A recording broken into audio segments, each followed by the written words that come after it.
neon hum of a liquor store sign flickers against a chain-link fence, casting rhythmic shadows over a circle of young men who speak the language of kinship while holding the posture of executioners. This is the central lie of the block, the promise of a brotherhood that serves as a sanctuary from a hostile world, when in reality, it is the most efficient engine of domestic terror ever devised. In the American inner city, the state's monopoly on violence is a distant theory. Here, the true judiciary isn't found in a mahogany courtroom with a robed judge. It is etched into the sidewalk in blood and enforced by the very people you call family. To the outsider, a gang is a chaotic explosion of lawlessness, but to the insider, it is a rigid, totalitarian bureaucracy. It is a state within a state, governed by an unwritten, invisible constitution that demands total subservience. The paradox is chilling. A young man joins for protection from the others, the rival sets, the police, the predatory streets, only to realize he has entered a contract where his most dangerous enemies are now sitting in the same car as him. The fear of the brother outweighs the fear of the enemy because the brother knows your mother's address, the layout of your bedroom, and the exact cadence of your voice when you're lying. This isn't a rebellion against the law. It is the implementation of a harsher, more clinical law that treats human life as a rounding error in the pursuit of organizational longevity. We are witnessing the brutal mechanics of the block, where the price of belonging is the total surrender of the self, and where the family is merely a high-security prison with no walls, where the inmates are also the guards. The cartography of the block is not defined by zip codes or city planning, but by the invisible borders of the set. To walk 3 blocks east is to cross an international boundary without a passport, entering a jurisdiction where your clothes, your hand gestures, and even the way you tilt your head can be interpreted as an act of war. This geography is ossified by systemic neglect. When the formal economy retreats, when the grocery stores close, the schools crumble, and the police become an occupying force rather than a service, a vacuum is created. The gang fills this void, not as a social club, but as a shadow government. The social barriers are high and reinforced by a psychological perimeter. For a child growing up in the Imperial Courts or the Jordan Downs, the horizon isn't the city skyline. It's the end of the project walkway. This isolation is a prerequisite for the invisible constitution. It ensures that the recruit has no frame of reference outside the set. By the time a boy is 12, the gang has already performed a silent census, identifying his vulnerabilities, his need for a father figure, and his desire for agency in a world that tells him he is nothing. The anatomy of the block is a cage built from the bricks of economic despair and the mortar of historical trauma.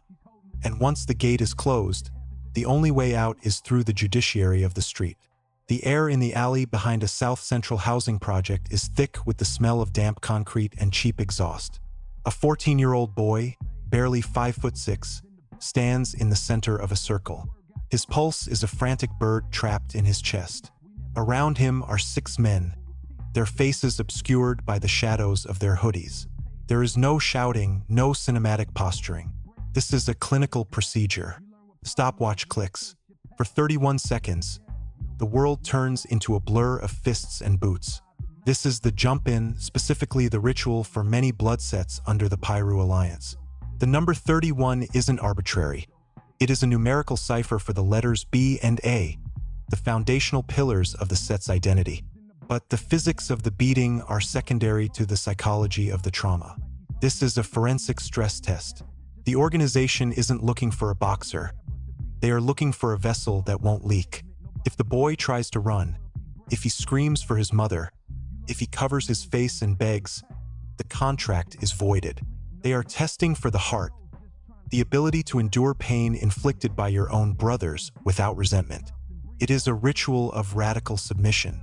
By the time the 31 seconds are up, the boy's blood is on the sneakers of the men who will now call him little homie. This shared trauma creates a physiological bond that the brain confuses for love. He has paid a down payment in pain, and the sunk cost fallacy begins its slow crawl into his psyche. He cannot leave now. He has already bled for this. While the Bloods use the precision of the clock, the Crips often employ the minute of mayhem. It is a 60-second window of unbridled physical assault designed to break the individual's ego. In this minute, The recruit learns the most important lesson of the invisible constitution. Your body does not belong to you. It belongs to the set. This is the birth of arrested development. From this moment forward, the recruit's emotional growth is frozen. He is no longer a student or a son. He is a soldier in a war with no clear objective.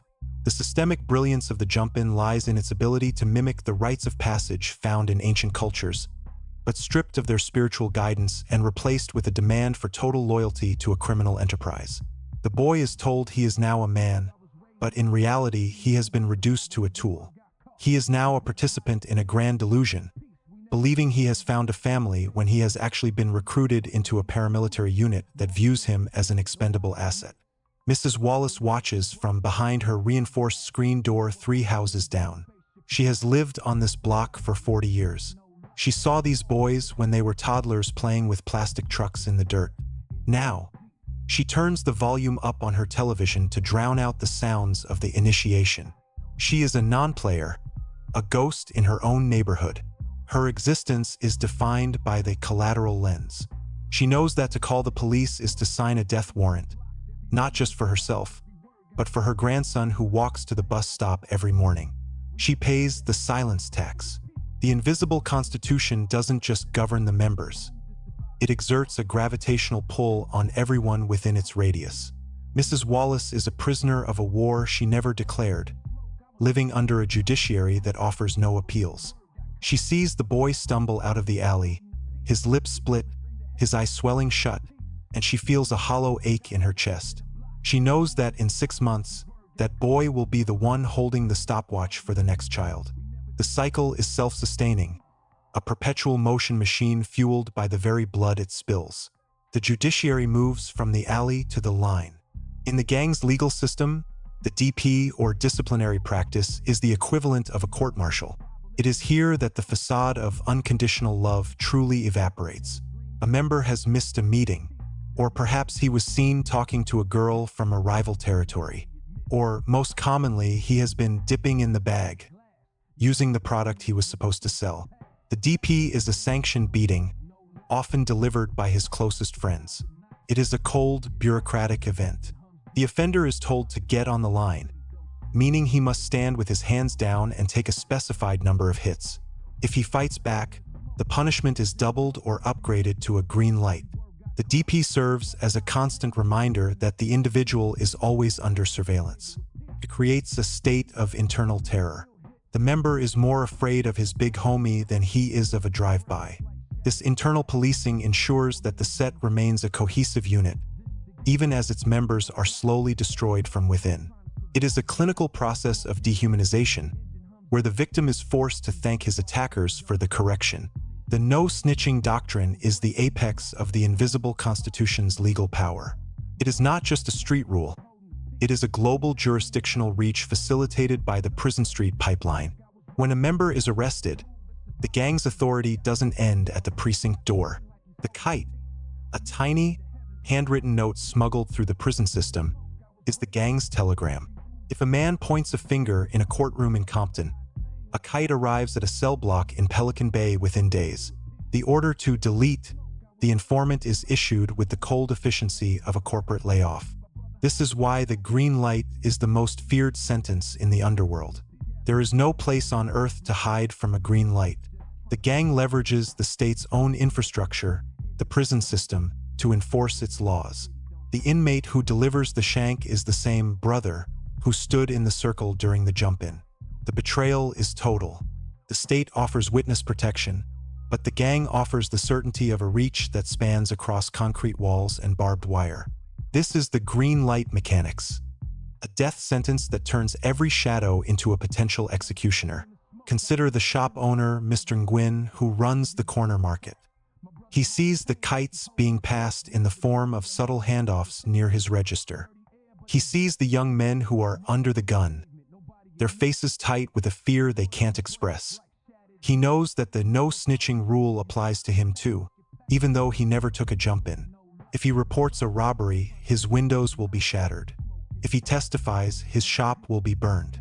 The invisible constitution creates a zone of silence that paralyzes the community.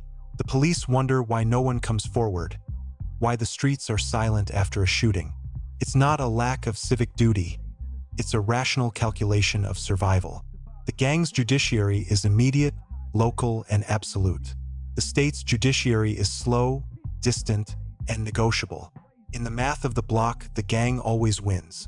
The ultimate myth of the block is the exit policy. The phrase blood in, blood out is often romanticized in cinema, but the reality is far more depressing. There is no retirement plan in the set. To deactivate is to admit that the family was a lie. Some sets allow a jump out, a beating twice as long and 3 times as brutal as the initiation, a physical toll paid to buy back one's soul. But even then, the life tax remains. You are never truly out. As long as you live in the neighborhood, you are a resource.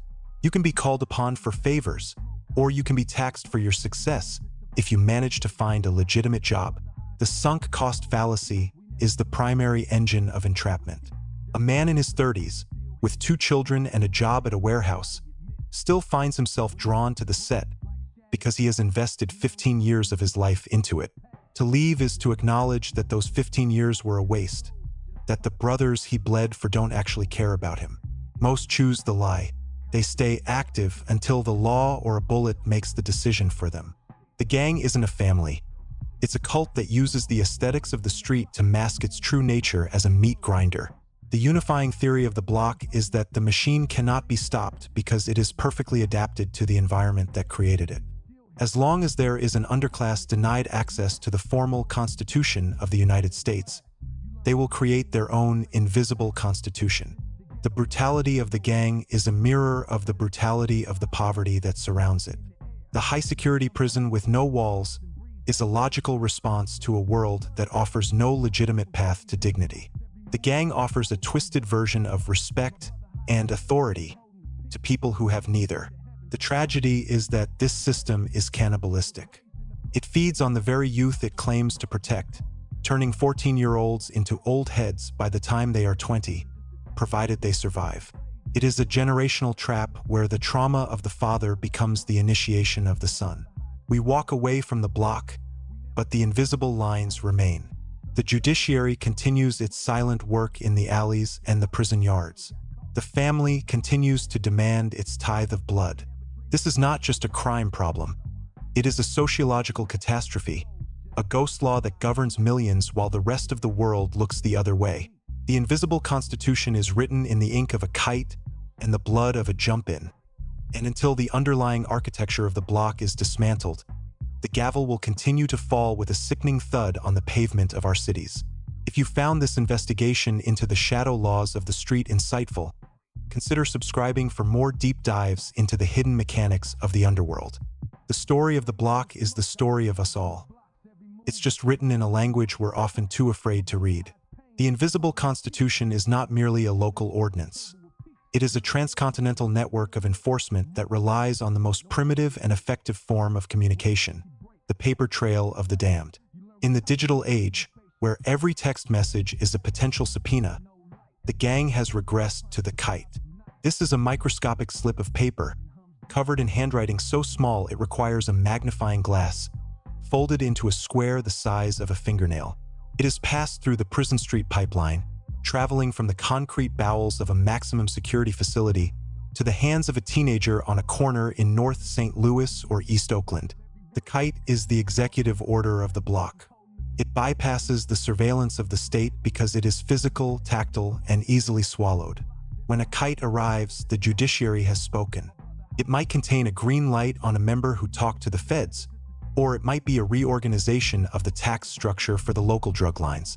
The terrifying reality for the member on the street is that his life is being governed by a man he has never met, sitting in a cell 1,000 miles away, who views him as nothing more than a coordinate on a map of influence. This is the ultimate reach of the invisible law, the realization that the family is a hierarchy where the highest court is always behind bars, ensuring that the cycle of incarceration and violence remains a closed loop. The sun beats down on the yard at Pelican Bay, the air shimmering with the heat of the asphalt. A man known as Big T, a veteran of the 60s, sits on a concrete bench. He isn't lifting weights or playing handball. He is holding court. Two younger inmates stand nearby, their bodies acting as a physical shield against the view of the guard towers. T is whispering, his voice a low, gravelly rasp. He is dictating the terms of a kite that will be smuggled out in the lining of a visitor's sneaker. The message is simple. The little homie from the 4th Street side is moving loose. Check his temperature. In the language of the invisible Constitution, checking someone's temperature is a euphemism for a brutal disciplinary action. T doesn't need a gun or a badge to exert power. He uses the weight of the code. He knows that if the youngsters on the street don't follow his order, their own lives will be forfeit the moment they eventually, inevitably, cross the threshold of a county jail. This is the leverage of the pipeline. The street is a temporary playground, but the yard is the final destination. By controlling the yard, the OGs control the street. It is a brilliant, dark architecture of human management that ensures the gang outlives any individual member. This system of remote control governance has a devastating collateral lens through which we see the families of the incarcerated. Elena, a mother of 3, waits in the grueling 4-hour line for Saturday morning visitation. She is not a member of the set. She is a checkout clerk at a local grocery store, but she is a mule by proxy. Her son, currently serving 5 years for a possession charge, has told her he needs her to carry a package to a cousin on the outside. Elena knows what the package is. She knows the tiny square of paper tucked into her waistband is a document of violence. But she also knows that if she refuses, her son will not be safe in the general population. The gang uses maternal love as a logistical tool. They weaponize the bond between mother and son to facilitate the movement of their invisible laws. Elena is a cog in the machine, her morality compromised by the raw necessity of her child's survival. She is a prisoner of the Constitution just as much as the men in the orange jumpsuits, forced to choose between the law of the land and the law of the blood. The economics of the block are equally clinical.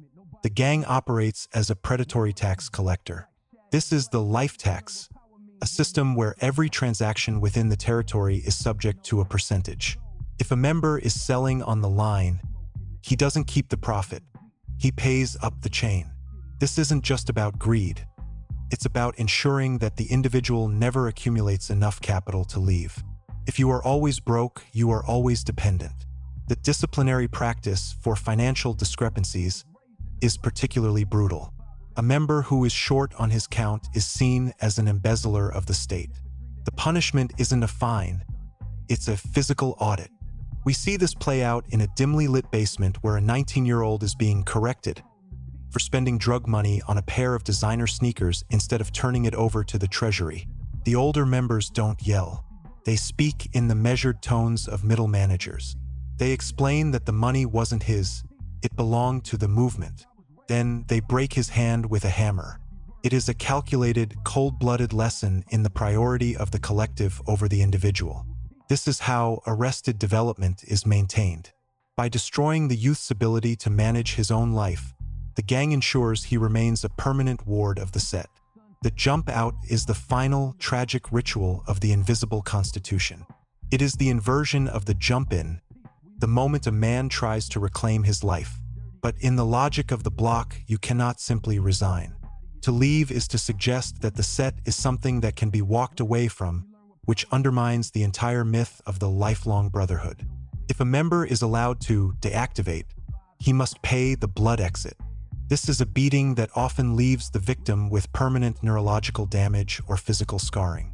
It is a parting gift from the family to ensure he never forgets who he truly belongs to.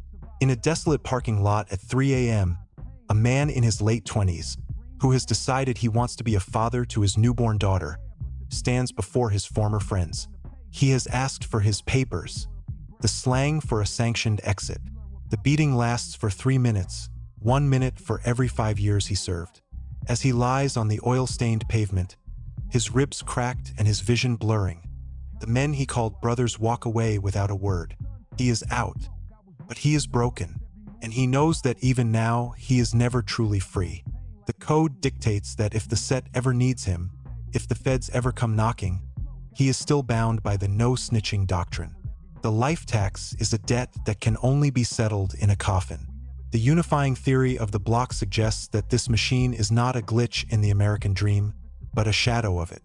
The gang provides the three things the state has failed to provide in these neighborhoods: a sense of identity, a system of justice, and an economic ladder, however crooked. The tragedy is that the identity is a mask, the justice is terror, and the ladder is a treadmill. The invisible constitution thrives on the absence of hope. It is a parasitic organism that survives by convincing the host that it is a vital organ. The 14-year-old in the alley, the mother in the visitation line, the shop owner behind the plexiglass. They are all participants in a drama written by the architects of despair. The brutal judiciary of the block is a testament to the human need for order, even if that order is murderous. As we look at the flickering neon of the liquor store sign, we realize that the shadows it casts are the only thing some people have ever known as home. The machine cannot be stopped by police raids or longer sentences alone. It can only be stopped by providing a visible constitution that actually includes the people the block has claimed. Until then, the kites will continue to fly, the DPs will continue to fall, and the family will continue to be the most dangerous place on earth. If you have followed this investigation into the dark heart of the street's legal system, you understand that the block is not a place, but a condition. Would you like me to analyze the guerrilla marketing of the set, exploring how gangs use social media and music as recruitment tools for their invisible laws? The judiciary of the block has evolved, migrating from the dimly lit alleyways into the high-definition glare of the digital panopticon. Today, the invisible constitution is enforced through the blue light of a smartphone screen. Social media is no longer a tool for connection. It is a public ledger, a digital courtroom where violations are logged in real time. The guerrilla marketing of the set has turned the brutal reality of gang life into a high-gloss aesthetic, weaponizing the drill culture to recruit the next generation. For a 13-year-old scrolling through his feed, the gang doesn't look like a prison. It looks like a luxury brand. He sees the jewelry, the high-end cars, and the stacks of cash, all presented through a cinematic lens that suggests agency and power. But this is the ultimate bait and switch. The music videos and Instagram lives are not just entertainment. They are legal testimonies. The invisible constitution now demands a digital presence. If you are active on the street, you must be active on the gram. You are required to diss the opposition, to flag your colors, and to broadcast your loyalty to the world. This creates a permanent, undeniable record of affiliation that the state uses to build RICO cases, but for the gang, the risk is a secondary concern. The primary goal is the clout tax, the requirement that every member contribute to the set's digital dominance, ensuring the brand remains visible and intimidating. The digital jump-in has shortened the distance between the civilian world and the shadow judiciary.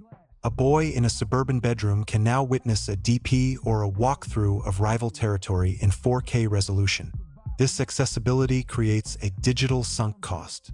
The youth begins to identify with the set long before he ever sets foot in the circle. He adopts the slang, the hand gestures, and the animosities of men he has never met. By the time he is actually jumped in, his mind has already been colonized by the set's ideology. The arrested development now begins in middle school, facilitated by an algorithm that rewards conflict and punishes peace. The code has been updated for the age of instant gratification. A slight on a live stream is treated with the same severity as a physical trespass. We see this play out in a cramped apartment where a 16-year-old is frantically deleting a post. He accidentally liked a photo of a childhood friend who moved to a rival neighborhood. In the eyes of the set's digital monitors, this is treason. The notification of his violation doesn't come via a letter. It comes as a flood of threatening comments and a direct message telling him to be outside in 10 minutes. The phone, once a window to the world, has become a tether to the executioner. The drill scene serves as the soundtrack to this judiciary, a genre of music that is less about art and more about war reporting. The lyrics are not metaphors. They are blueprints. When a rapper names a pack, referencing a fallen rival, he is not just performing. He is enforcing the invisible constitution through psychological warfare. This creates a cycle of retaliatory justice that is impossible to break. Each song demands a response, and each response must be more violent than the last to maintain credibility. The non-players in the community, the parents and the teachers, find themselves battling a ghost. They are trying to save a child from a physical gang, while the child is being held hostage by a digital one. The collateral lens reveals the exhaustion of a high school counselor, Mr. Henderson, who watches his students' social media feeds with the dread of a lighthouse keeper watching a storm. He sees the digital flags being raised and knows that by Monday morning, someone will be in the hospital or the morgue. He sees the marketing work its magic on the most vulnerable kids, those who feel invisible in every other aspect of their lives. For them, the gang's digital judiciary offers the one thing the school system doesn't: the promise of being seen, even if it's only for a moment before the screen goes black. This digital evolution has also changed the mechanics of the green light. In the past, an informant could disappear into a new city and hope for a fresh start. Today, the invisible constitution has a global reach. A snitch is branded in the digital ether. His face, his location, and his crimes against the set are broadcast across platforms, creating a digital bounty. The Prison Street pipeline is now a high-speed fiber optic cable. The kite has been replaced by the smuggled smartphone, allowing OGs in solitary confinement to watch live feeds of the blocks they still control. They can issue DPs and green lights with a thumb tap, maintaining a level of micromanagement that was impossible 20 years ago. This is the totalitarianism of the app. The member is never truly alone. His brothers are always in his pocket, watching his movements, auditing his loyalties, and ensuring that the invisible constitution is the only law he follows. The unifying theory of the block reaches its most chilling conclusion when we realize that the invisible constitution is a self-correcting algorithm. It adapts to technology, to law enforcement tactics, and to economic shifts with the fluidity of a virus. It thrives because it provides a simulated agency to the dispossessed. In a world where these young men feel they have no control over their housing, their education, or their future, the gang offers a legal system where they can be the judge, the jury, and the executioner. The brutality is not a bug. It's the feature. It provides the weight that makes their lives feel significant. The high-security prison with no walls is now a virtual prison with no exit. The arrested development is reinforced by a digital echo chamber that tells them that the only real way to live is to be active. The outro of this investigation is a reflection on the silence that follows the siren. The invisible constitution remains because the visible constitution has failed to provide a viable alternative for the non-players and the recruits alike. We are looking at a shadow civilization, a brutal judiciary that operates in the gaps of our indifference. The tales from the block are not just stories of crime. They are the records of a parallel legal system that we have allowed to flourish in the heart of the modern world. The blood in, blood out policy is the ultimate expression of a society that has forgotten how to offer its children a way into the light. As the camera pans out from the flicker of the smartphone screen to the darkened streets of the project, we realize that the invisible constitution is only invisible if we choose not to look. The cost of our blindness is paid in the lives of the 14-year-olds who are currently standing in the circle, waiting for the stopwatch to click. If this deep dive into the digital and physical laws of the street has opened your eyes to the mechanics of the block, consider subscribing. We are documenting the unwritten laws of a world that is closer than you think, and the next chapter is already being written in the kites and comments of the night. The Internal Revenue Service of the block operates with a terrifying transparency that no federal agency could ever achieve. This is the street tax, a system of economic extraction that transforms every legitimate and illegitimate transaction within the set's radius into a tribute for the organization. It is not merely about the percentage taken from a drug sale. It is about the security fee levied against the local car wash, the rent charged to the man selling tamales from a cooler, and the protection tax paid by the small-time barbershop owner who just wants to keep his windows intact. This taxation is the financial bedrock of the invisible constitution. It funds the war chest used to buy high-end weaponry, pays the legal fees for incarcerated high-rankers, and provides the commissary for the soldiers currently serving time. This is feudalism in the 21st century. The gang offers protection from a chaos that they themselves generate, and the community is forced to pay for the privilege of not being the target. The economics of the block ensure that capital never stays in the neighborhood long enough to build real equity. It is siphoned upward to the OGs and outward to the suppliers, leaving the local ecosystem in a state of permanent managed poverty. In the back of Dante's crisp cuts, the air is thick with the smell of talcum powder and cheap peppermint. Dante, a man whose hands have been steady for 30 years, is trimming the beard of a young man with loyalty tattooed across his throat. The young man doesn't pay for the haircut. In fact, Dante slips a $20 bill into the young man's pocket as he brushes the hair off his shoulders. This is the barber's tithe. Dante isn't a member, he's a non-player who has survived by becoming a silent partner to the set. He knows that the $20 is a small price to pay for the no-conflict zone status his shop enjoys. In exchange for this tribute, the gang ensures that no one robs his register and no rival sets tag his walls. But the cost is more than financial. Dante has become a logistical node for the judiciary. He hears the whispers of who is under the gun, who is moving loose, and who is about to be corrected. He carries the weight of this knowledge like a lead vest. He is a witness to 100 crimes he can never report, a citizen of two nations who belongs to neither. The collateral lens reveals that for men like Dante, the invisible constitution is not a choice. It is a weather system you learn to navigate or drown in. The state within a state extends its reach into the very definition of health and safety. In many neighborhoods dominated by the Bloods or Crips, the traditional emergency services are viewed with a suspicion that borders on hostility. When a soldier is wounded, he is rarely taken to the emergency room, where mandatory reporting laws would trigger a police investigation. Instead, the invisible constitution has sanctioned its own street medics, often former members with basic military training or non-players with nursing backgrounds who are paid to perform no-questions surgeries in kitchens and basements. This is the medical wing of the shadow judiciary. It is a world of sterilized kitchen knives and superglue, where the goal isn't just to save a life, but to preserve a secret. The existence of this parallel medical system is a radical indictment of the social contract. It proves that for the people of the block, the formal structures of society are not just failing. They are perceived as an existential threat. The gang provides the service, and in doing so, they deepen the sunk cost fallacy. A member who owes his life to a street medic is a member who can never turn his back on the set. He is literally part of the organization's biological fabric.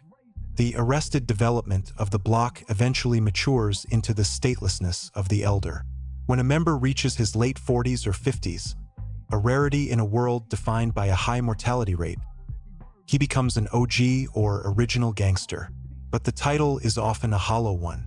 Unless he has reached the very top of the hierarchy, he finds himself a man without a country. He has no social security, no legitimate work history, and a criminal record that makes him unemployable in the visible world. He is a veteran of a war that no one recognizes, suffering from a PTSD that has never been treated. He spends his days on the same corner where he was jumped in 30 years ago, watching the new little homies repeat his mistakes with a terrifying precision. He is the living embodiment of the invisible constitution's ultimate failure. He was promised a family, but he ended up as a monument to wasted potential. He still enforces the rules, he still checks temperatures, but he does so from a position of profound isolation. He is the ghost in the machine, a man who gave everything to a family that will replace him the moment he stops being useful. The unifying theory of the block demands that we look at the inertia of the machine. Why does it persist? It persists because the invisible constitution is the only law that is always present. The police arrive after the crime. The social worker arrives after the crisis. The teacher leaves after the bell. But the set is always there. It is on the corner at 2 a.m. It is at the funeral. It is in the prison cell. This constant presence creates a jurisdictional monopoly. The gang doesn't have to be good. It just has to be there. The brutality of its judiciary, the jump-ins, the DPs, the green lights is the force of law that makes the organization feel real. In a world of shifting sands and broken promises, the gang's violence is the only thing that is consistent.